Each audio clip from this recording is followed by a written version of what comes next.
O nome do curso era Criatividade Aplicada e era para o público em geral, empresários, universitários, especialistas. Fiz 4 turmas desse curso na Casa Firjan. Depois eu fui para a área de comunicação da Casa Firjan, onde eu estou hoje. E aí, quando rolou esse lance de pandemia agora, todo mundo em casa e tal, eu falei, comecei a ver umas matérias de professores desesperados, alunos desmotivados, né? Toda hora saindo isso, professores com dificuldade de se adaptar à educação online e tal. Aí eu falei, eu acho que eu consigo ajudar de alguma forma essa galera. E aí comecei a estudar desde o ano passado, desde maio, comecei a ler um monte de coisa relacionada à educação e aí criei esse material, que é a parte que eu vou dividir com vocês agora, que é o curso de Criatividade para Educadores, que eu rodei uma primeira turma para professores no final do ano passado, que foi muito legal. E aí veio essa proposta de fazer oficina com vocês. Então, esse curso que eu chamo de Criosfera, né, é um curso, na verdade é uma oficina que a gente vai trabalhar, mas é um curso que eu estou montando, que é um curso de criatividade para educadores. E eu queria começar a parte 1, a gente vai começar já a dar uma contextualizada rápida de educação na pandemia, para depois a gente partir propriamente para a criatividade. Então, a gente está vivendo um momento histórico. Isso aconteceu de uma hora para outra, pegou todo mundo de surpresa. Estava todo mundo já começando o ano letivo, recebendo os alunos, já dando atividade, tinha gente já até preparando prova, fazendo prova, e de repente todo mundo em casa, isolamento social, escola vazia, trabalho remoto, aula online, ansiedade, medo, a galera desistindo de estudar, muita gente alguns pais tiraram os filhos da escola, alguns filhos desistiram de ir e tal.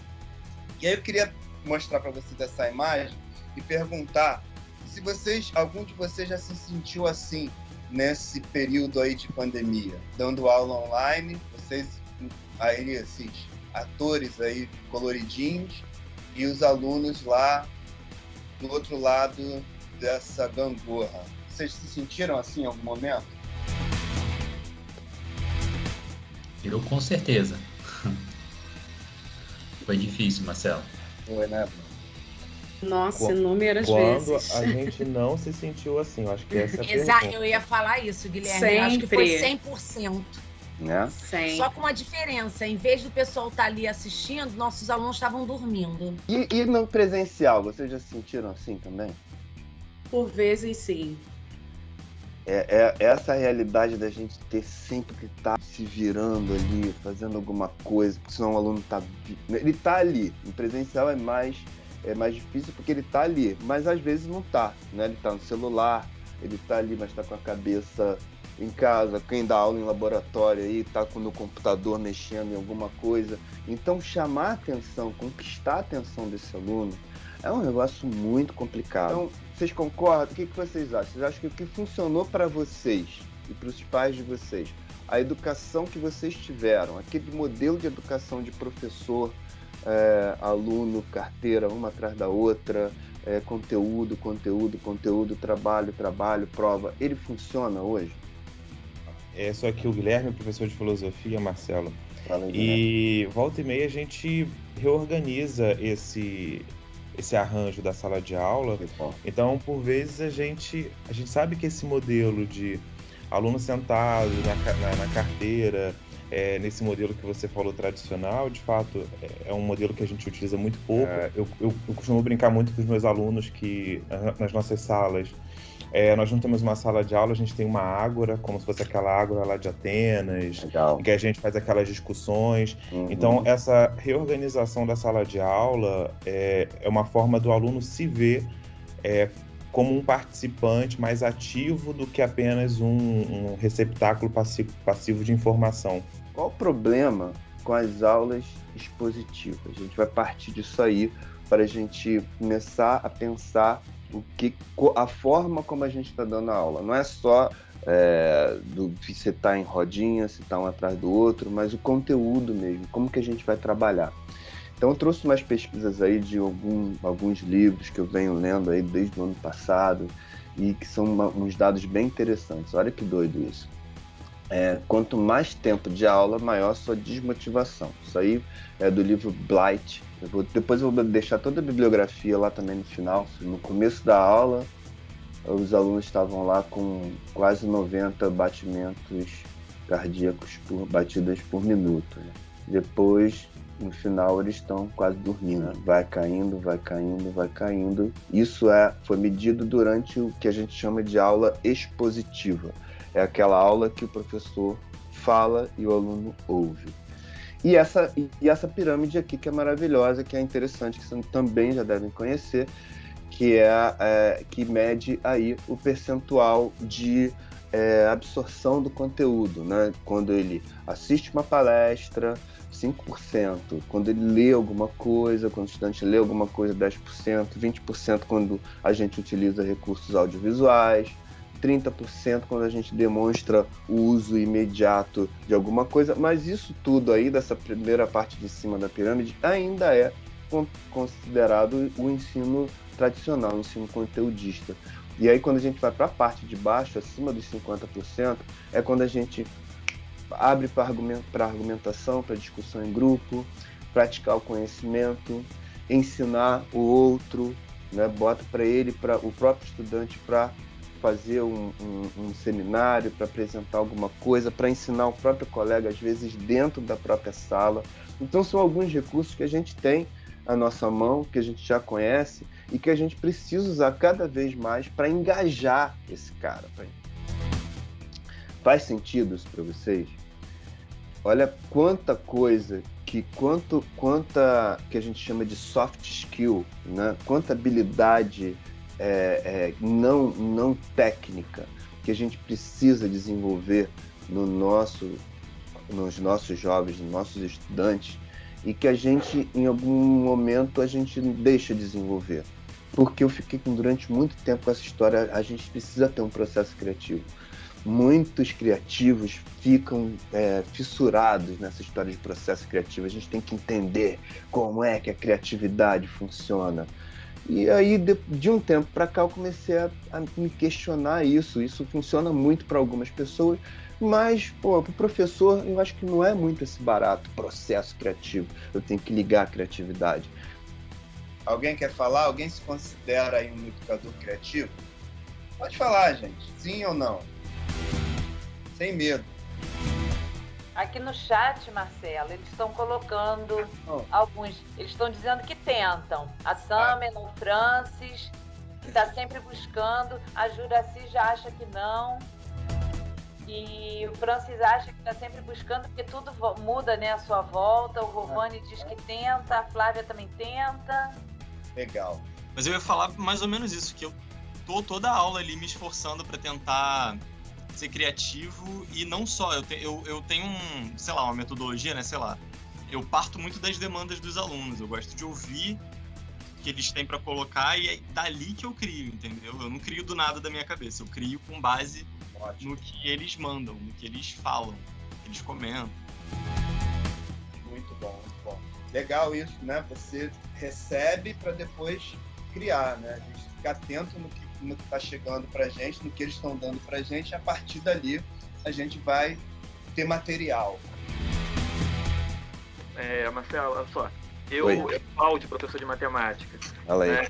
Eu também sou formado em arquitetura, e eu me identifiquei muito com essa frase do Gabriel, porque na faculdade a gente falava muito sobre essa questão de processo criativo na construção, na arquitetura, no projetar, né? Eu nunca consegui me adaptar a um tipo de processo que era apresentado dentro da faculdade. Eu também. Então, assim, eu conseguia ser criativo, eu conseguia desenvolver os projetos, né, e tudo mais, mas sem me alinhar a nenhum dos processos que eram apresentados, né? Eu cheguei ao ponto de acordar de madrugada e ter sonhado com uma ideia, e aí pegava o papel e desenhava.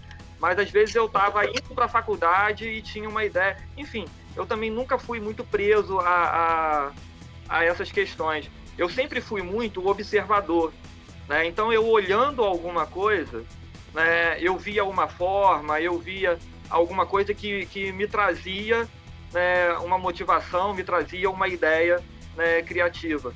E dentro de sala de aula, eu costumo, assim, quando é presencial, né, eu costumo utilizar muito os próprios alunos como exemplos. Eu brinco muito, por exemplo, no primeiro ano, quando a gente começa a trabalhar com conjuntos, eu formo conjuntos com os alunos e tudo mais. Eu tento ser o mais criativo possível para poder fazer com que eles participem efetivamente da aula, né? Mas vai acontecendo de acordo com a turma. Eu nunca criei assim uma ideia, vou fazer exatamente isso, né? Eu várias ideias e aí de acordo com a turma a gente vai desenvolvendo, né? Que legal, cara, que legal. Isso faz muito sentido para mim também, cara, impressionante. Então, quando eu pensei nessa oficina, nesse curso, ele seguiu muito esse caminho. Não quero trabalhar processo criativo, eu quero que a galera incorpore. A gente precisa entender que nós somos naturalmente criativos, todos nós, né? A ideia é provocar. A ideia é provocar como é que surge esse modelo mental criativo. Essa questão de criatividade, eu sempre achei que eu não sou criativa, assim. Mas é interessante que às vezes vem uma criatividade. Eu falo, então, não é que eu não seja criativa. Na verdade, tem momentos que parece que a criatividade vem e a gente não sabe de onde ela veio. Do tipo assim, às vezes quando eu estou fazendo o planejamento, tem semana que eu fico agarrada, eu pego aquele conteúdo, quero fazer uma coisa diferente, aí demoro a concluir aquele planejamento. Tem semana que eu pego um tema e vem umas ideias assim que eu falo, gente, de onde está vindo isso? E quando eu vou aplicar esse planejamento, naquele momento de aula, aí vem algumas coisas assim que eu falo, eu não preciso fazer desse jeito que está ali, não. Aí eu reinvento em cima daquilo ali que foi planejado. Então, assim, eu acho que existem momentos de criatividade. E como nós estamos no dia a dia, são todos os dias, essa criatividade, ela não existe todos os dias na nossa cabeça. Eu fico pensando, nossa, o professor tem que ser muito criativo para fazer da educação uma educação que seja vivenciada pelo nosso aluno, né? Então, a gente também precisa ter um pensamento que não é todo dia que você está com aquela criatividade à flor da pele. Mas... Legal isso que você dividiu com a gente, Sandra, porque, na verdade, o que a gente precisa entender é quais são os gatilhos que disparam essa nossa criatividade. Você é criativa em alguns momentos é porque você tem esse superpoder, tá? Só que você não use tanto. Né? E aí, qual é o gatilho que dispara? Isso que você falou, um negócio que é muito legal. Você falou assim, eu não entendo muito bem por que isso acontece ou quando isso acontece, mas eu sei que em alguns momentos eu fico mais criativa do que em outros. Isso é muito legal, por quê? Porque a gente tende a não reparar mesmo isso. Normalmente a gente não analisa como que a criatividade acontece. Mas se a gente começar a fazer isso, a gente vai ver quais são os passos, as atitudes que a gente toma que fazem a gente ficar mais criativo ou que fazem as ideias surgir. A gente vai falar um pouquinho mais disso aí mais adiante. Então a gente é criativo, todos nós somos, mas nem todos sabem disso, né? Muita gente acha assim, eu não sou criativo não, fulano que é, entendeu? Aí sempre tem nas escolas ali aqueles professores que se destacam, né? Que fazem vários projetos, que os alunos amam, que tem, né, aquele carisma, né? Muita gente acha que é dom, que é criatividade, não tem nada disso, né? Não tem nada de dom, de carisma, nada disso. Na verdade, todos nós somos e todos nós podemos ser esse professor criativo, esse professor que se destaca, esse professor que cria projeto o tempo inteiro, que está o tempo inteiro tendo ideia. E é isso que a gente vai falar mais adiante. O Kevin Aston continua assim, ó. O pensamento normal é rico e complexo. Tão rico e complexo que às vezes produz resultados extraordinários, ou ditos criativos. Não precisamos de outros processos. Cara, quando eu li isso aí, eu falei, é isso. A morte do processo criativo. Eu não quero mais falar de processo criativo. Eu quero falar agora de modelo mental. A gente não precisa de um processo. Nosso pensamento, nossa forma de gerar ideias, ela já é rica. que a gente precisa fazer é estimular, é bombar isso, tá? Botar ali suplemento, botar informação, botar conexões para a gente explodir e gerar ideias o tempo inteiro. Mais uns dados aí, pesquisa, essa aqui tá rapidinho para a gente passar, como que a gente perde a criatividade, né? Isso aqui foi uma pesquisa bem famosa, feita com crianças de 5 anos, primeiro, 1.600 crianças, e aí essas crianças tinham 5 anos e 98% dessas crianças se mostraram muito criativas. Fizeram alguns testes lá da NASA e tal, com essas crianças, e 98% muito criativo. Depois pegaram esse mesmo grupo, 5 anos depois, as crianças estavam com 10 anos, e só 30% delas continuaram criativas. Depois, no mesmo grupo de 1.600 crianças, mais 5 anos depois, essas crianças estavam com 15 anos, e olha só, 12% só se mostraram muito criativas nos testes. E aí depois pegaram um outro grupo de 200 mil pessoas com mais de 25 anos e só 2% dessas pessoas se mostrou altamente criativo. Então, cara, a gente vai deixando de ser criativo muito por isso. Um julgamento, né, uma falta de estímulo. Então, Paulo, esse relato do Paulo é legal porque assim, ele desenvolveu um método, né, sob pressão para resolver um problema. Mas antes disso, ele entendeu que tinha um problema. É o nosso olhar, né? Pensamento crítico. Eu tenho que olhar o tempo inteiro e estar entendendo. Isso que é o grande lance. Né? Porque se você também acha que não tem problema, você não entende que não tem um problema ali, passa batido. E aí você não precisa resolver nada. Entendeu? Então ele primeiro identificou, ele estava atento ali, estava ligado, identifiquei, opa, peraí, isso aqui eu tenho que resolver. E aí tem várias formas de resolver, uma delas foi essa aí que o Paulo encontrou. Muito legal, Paulo. Obrigado por compartilhar a experiência.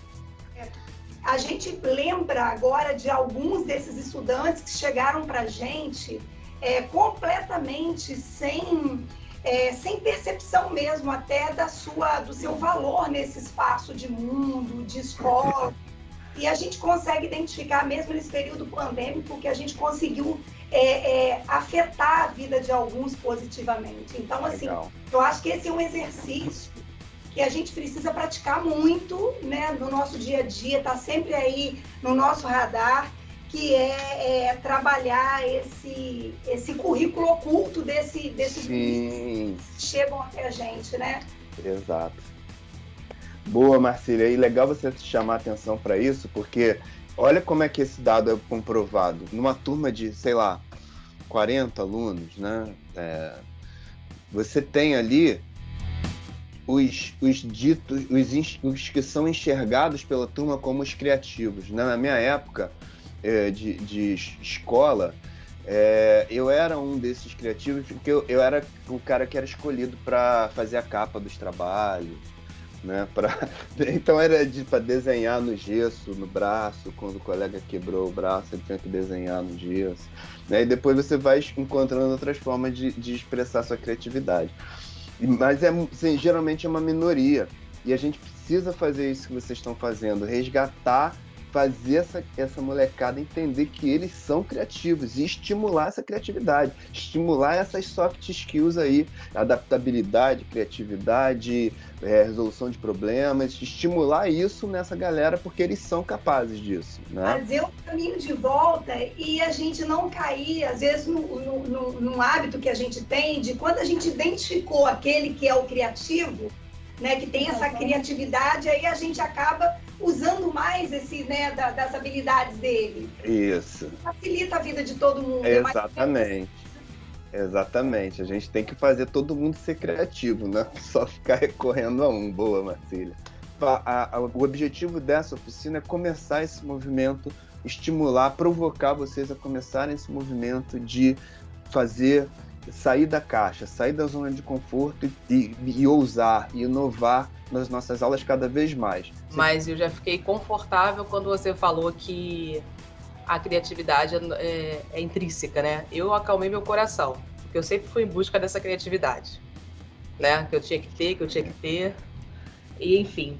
E aí, quando você disse isso, acalmou meu coração de saber que a gente pode realmente buscar lá dentro de nós. Né? Ela já está aí. Ela já está aqui, né? E isso, e um outro ponto que você mostrou foi aquele gráfico. Aquela tabela de criatividade que vai caindo ao longo dos anos, né? Das crianças. Isso a gente consegue ver tranquilamente aqui na Gerência de Educação Básica como um todo, né? Porque quando a gente olha os alunos do Fundamental 1, quando a gente olha do Fundamental 2 e do Médio, é incrível como isso vai caindo ao longo do tempo. E o quanto a gente precisa aprender também com esses professores do Fundamental 1, porque o tempo todo eles estão estimulando esses alunos. Né? E quando eles chegam no Fundamental 2 e Médio, por serem professores especialistas, isso também aos poucos vai se perdendo. Claro também porque tem a demanda dos professores, tem toda uma questão por trás disso, né? Então, ouvindo a sua fala, eu fiquei muito mais interessada, né? Muito mais observadora que sou, para poder trazer isso para as nossas escolas, não só para o Fundamental 1, né? A gente sempre conversa aqui na Gerência de Educação de o quanto a gente precisa aprender com esses professores, né? E o quanto a gente precisa trazer para os outros segmentos que a gente tem. Nossa, Marcelo, foi muito bom. Valeu, foi legal. Muito legal. Estou acompanhando aqui o chat, o pessoal está aparecendo aqui, acho que eles vão poder falar um pouquinho, mas no chat só tem elogios, só tem bons comentários, né? Eles adoraram, foi muito bom mesmo. Fala aí, gente. Flávia, Matheus, daqui eu tô vendo Rovani, Sandra. A oficina foi bem produtiva, acrescentou muito e vamos aplicá-la agora em sala de aula. Que bom. Muito obrigado, Marcelo. Valeu, obrigado, Rovani. Aqueles exercícios de criatividade adorei, das palavras, das frases, adorei. Legal. Bom, a gente se esquece um pouco também de ser criativa, né? Conforme você vai, é uma coisa que parece que adormece. Eu acho que vou falar isso pelos colegas que também têm criança em casa, né? A criança, ela tem isso de uma forma muito natural. E a gente, com toda a nossa correria, frustração, nossas dores, as nossas angústias, isso vai morrendo. E, de repente, você trouxe isso, você deu o gatilho de acordar isso, né? Obrigada por esse gatilho, por nos acordar. Valeu, obrigado. Obrigado, Flávio.